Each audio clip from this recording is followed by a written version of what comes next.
Now turn to Section 1. Section 1. You will hear a woman calling the London Police Department to report a robbery. First, you have some time to look at questions 1 to 4.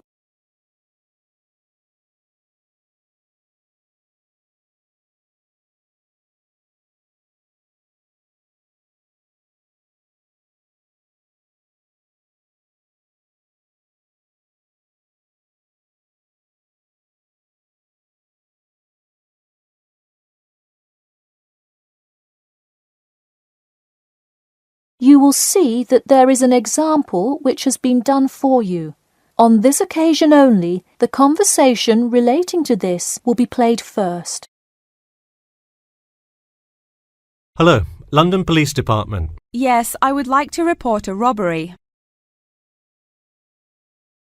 The woman says that she would like to report a robbery, so robbery has been written in the space. Now we shall begin. You should answer the questions as you listen, because you will not hear the recording a second time. Listen carefully and answer questions 1 to 4. Hello, London Police Department. Yes, I would like to report a robbery. All right, just a minute while I pull up the form. OK, could you give me your first and last name? Anna Grieg. Anna Gregg. G-R-E-G? No, Grieg. G-R-I-E-G. Got it. All right, moving on.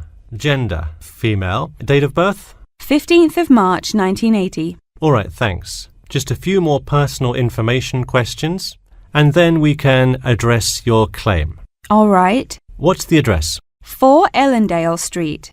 That's E-L-L-E-N-D-A-L-E. Oh, right, Ellendale Street. Yeah, we've had a lot of break-ins in that area lately. And the postal code? W5 2AT. And are you a citizen of the UK? No. OK. What type of citizenship do you have? Well, I lived in the United States for most of my life, but I am actually of Grenadian nationality. OK. So is that the country that issued your passport? Yes. All right. Before you hear the rest of the conversation, you have some time to look at questions 5 to 10.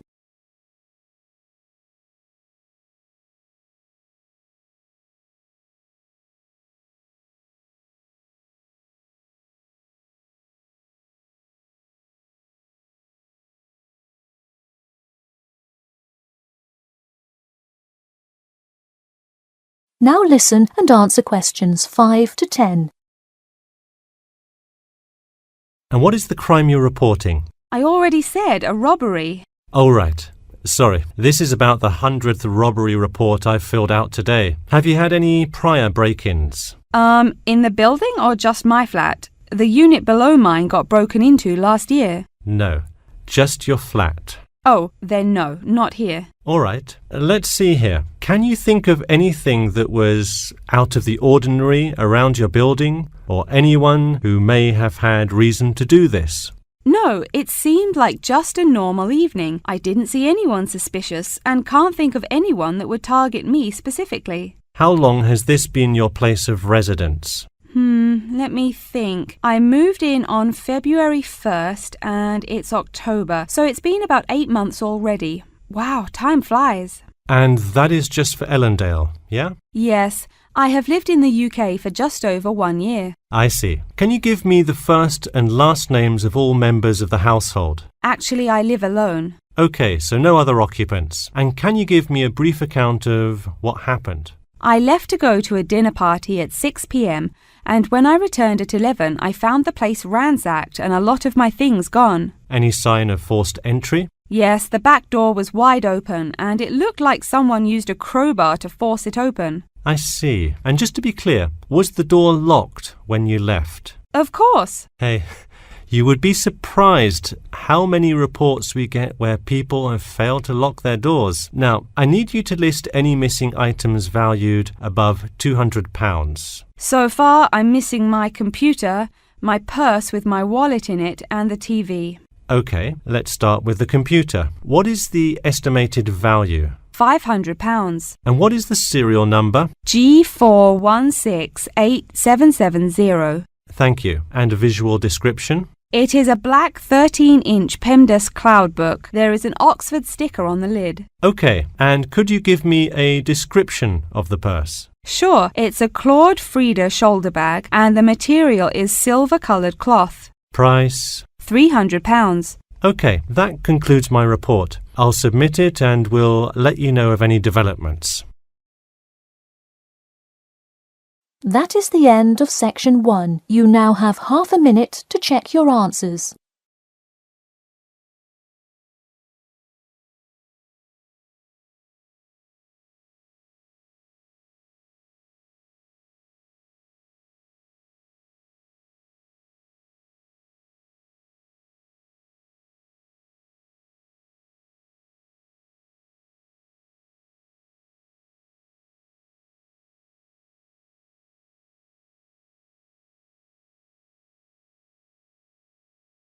Now turn to section 2. Section 2. You will hear two students called Mark and Gina asking their tutor for advice on the extracurricular project. First, you have some time to look at questions 11 to 14.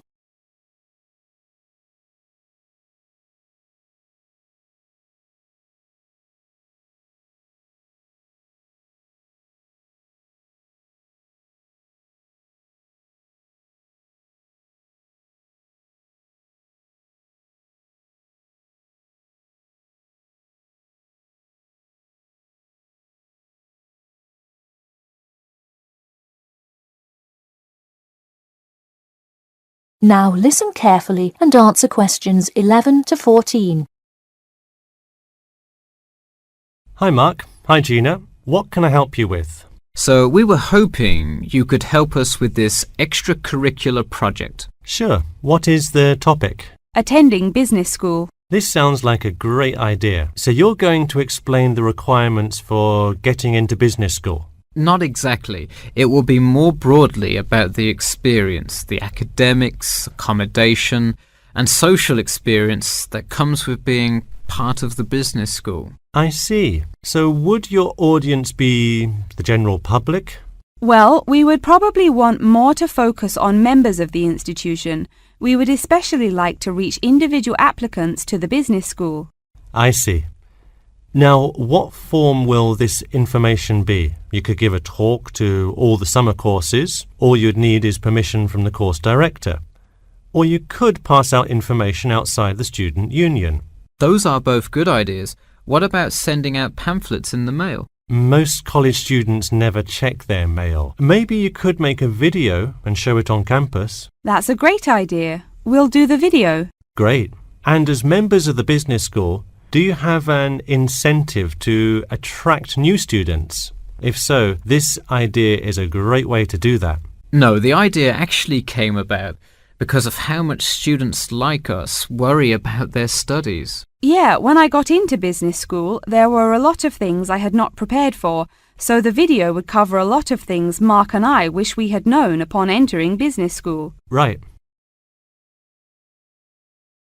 Before you hear the rest of the talk, you have some time to look at questions 15 to 20.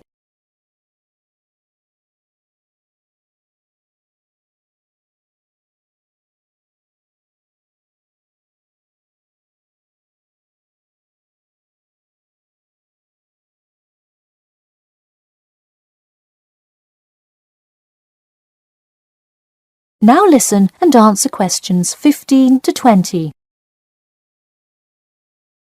What would you talk about first? The first and probably most important section would be academics. Good idea. So, would you provide guidance on what courses to take? We want to focus especially on the approaches professors take, their teaching methods. It is far different than what students are used to in high school and even in liberal arts college. Good idea. And how long do you think you would spend explaining academics? We'll probably spend 7 minutes on it. We also have some ideas for talking about housing, food options and stuff like that. We're not really sure how to tie it all together though. I think it would be suitable to title that section Accommodation. What do you think? That could work. We'll definitely describe the different dining options at the cafeteria. and then walk students through flats and the grueling process of finding one near the business school campus. Okay, so we would cover specifics on the cafeteria as well as flats. I think those are both helpful. We could spend about 6 minutes on accommodation and be sure to touch on those specifically. Great. Is there anything else you would talk about? We definitely want to go over the social aspect of attending school here. Of course. I think it's good to have a little fun once in a while when you're working so hard in school. I think we are going to introduce new students to the disco that so many upper-class men know and love. Maybe we'll include a few other places too, but that's the main one. We're also going to invite students to the international evening taking place in the first week of school as a great chance for our large international student population to meet a lot of other new students. It can definitely be hard to meet people as an international student. I think that is a great idea. You may want to spend slightly longer on this section than the other two. How about 8 minutes? That sounds reasonable. So overall, the introduction should take 3 minutes and then the conclusion should take 4, giving us a total of 28 minutes. I wouldn't rush your introduction. Maybe give it between 4 and 6 minutes. The conclusion, though, can be shorter since it's just a quick refresher of each of the topics. Give that not more than 2 minutes. Okay, so in total, the video should take about the same time, just more intro and less conclusion? Precisely. All right, we're going to get to work on our video. Thanks for your help. That is the end of section 2. You now have half a minute to check your answers.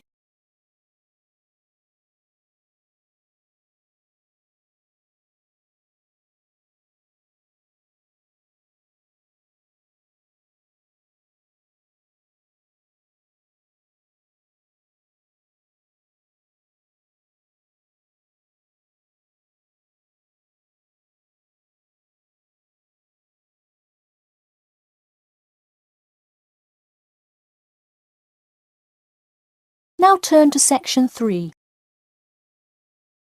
Section 3. You will hear a student called John talking to his classmate Danny about the details of his research project. First, you have some time to look at questions 21 to 26.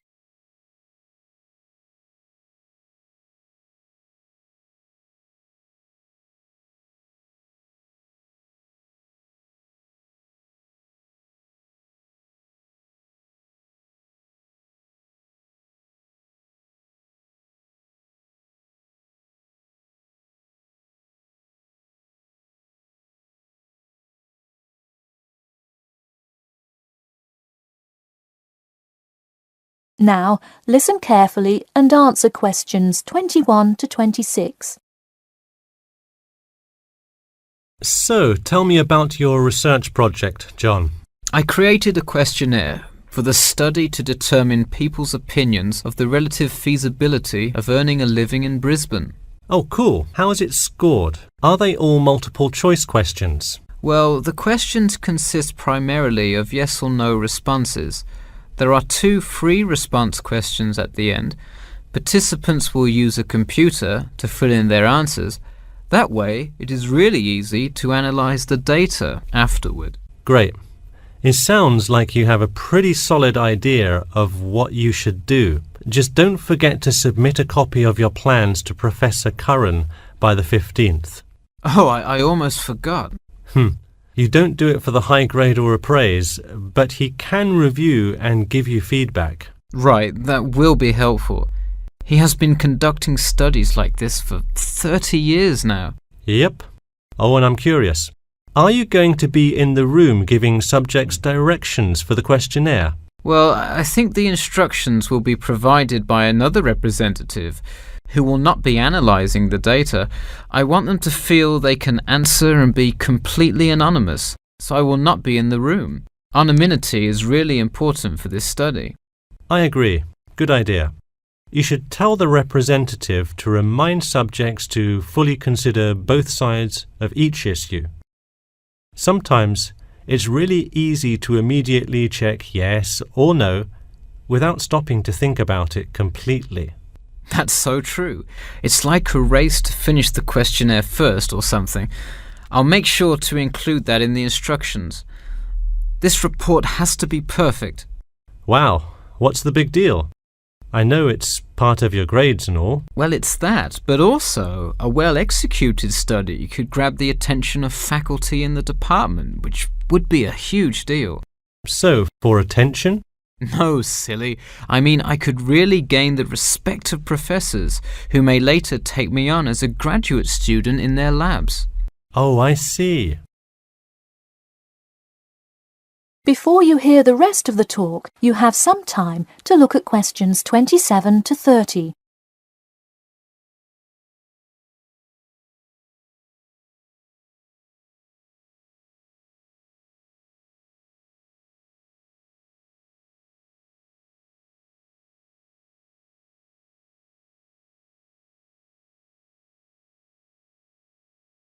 Now, listen carefully and answer questions 27 to 30. Let me take a look at the survey.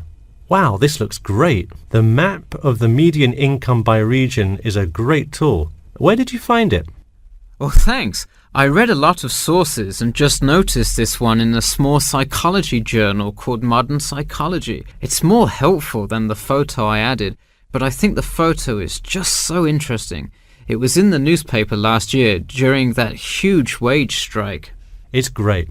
Probably not necessary, but it looks great. I don't understand. What is WKRX's involvement here? Oh, the radio station agreed to sponsor the study if I play their station in the room. Wow, interesting. So you don't have to pay for any of this? Exactly. Nice. Where did you get that idea? Last month, at the Psychology Club Council meeting, someone talked about how easy it is to get sponsorship from local businesses, so I listened to their advice and called around. I'll have to remember that. Well, this all looks great. Good luck. That is the end of section 3. You now have half a minute to check your answers.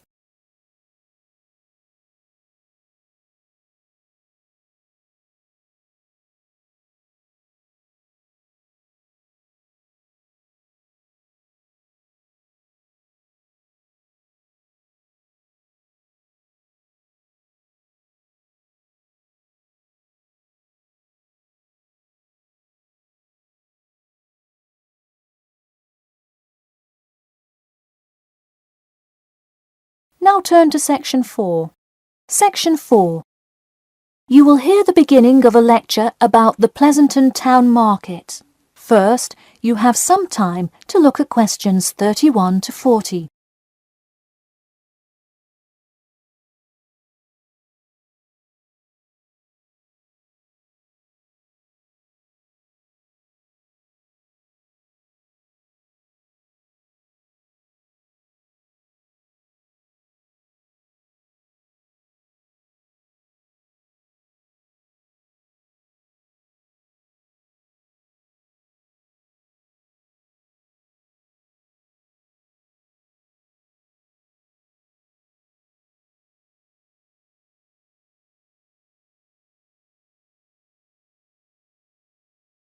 Now, listen carefully and answer questions 31 to 40. Good afternoon. In the last few lectures, we've been covering the social and political pressures that influenced the rise of the rebellion of 1679. Today, I would like to focus on the Pleasanton Town Market. Now, why are we talking all about some market? It's not like it was the first market ever, or even a particularly large market. The Pleasanton Town Market is important because it is often mentioned in the literature found in the library. If you have ever been there, you have probably seen all of the handcrafted items sold there now. But what was originally bought and sold in the town market? In the beginning, the market sold products such as meats, furs, and simple tools. Over time, though, it became known as the place to find quality livestock. People came from all over the world to find the biggest and best cows, pigs, and chickens. In fact, the profits from the town market became the savior of a plummeting economy during a time of much turmoil. Not to be confused with the Reconstruction era, a period of rapid development came about in the 1660s as a result of the market's vendors contributing their profits to building up much-needed public facilities and defense, which would later make a huge impact on the outcome of the war. For many years, the market flourished and began to draw in large tourism crowds in addition to the throngs of livestock customers. However, as revolutions in farming came about, more people moved to farms far from the city centre. Customers grew more and more reluctant to travel all the way to the town centre for their meats, when they could easily choose to buy from local farmers near them for a fraction of the price. With such a fall in the profits of the town's major profit generator, some quality town planning was needed. In the mayoral election of 1668, a young man of little fame just barely claimed the popular vote, none other than the now legendary John C. Wiley. Wiley's first decision as mayor of Pleasanton was to deal with the quickly failing town market. The building with the large clock was a landmark that had symbolized growth in Pleasanton for a generation. Wiley decided to use the notoriety of the town market to set an example. During the historical Rotterdam Rebellion, Wiley gave all those involved lifetime prison sentences in the very same building. It stayed a prison for about 50 more years until they transported all remaining prisoners to other facilities and turned it into the historical monument today.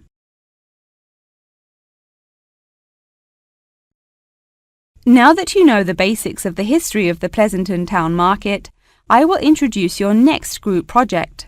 I want you to make a short film based on the real historical events that occurred in Pleasanton before and during the uprising. I will give you some class time to look through the library's reference section, but you will be responsible for conducting further research outside of class. I suggest starting by looking for information on the market itself. You'll find plenty of information. In fact, some students complain that there is actually too much information on it. On your own time, you could find family members of old war veterans to conduct interviews. Sometimes they provide wonderful insight that you wouldn't find in proper history books. But be careful, an interview that is riddled with bias is useless. I myself have some very old photographs here that you are welcome to take a look at for some inspiration. I'm lucky enough to own this one of Jim Wiley himself. Very interesting to see, but does not provide enough information to add much to your film. Feel free to take this film into whatever direction you choose. You could even do a crime thriller based on real outlaws. All you would have to do is look through the newspaper archives in the crime section during that time period. Try to get as much detail as you can, but you may end up having to draw your own conclusions. Okay, that's enough from me, so let's go on to... That is the end of section 4. You now have half a minute to check your answers.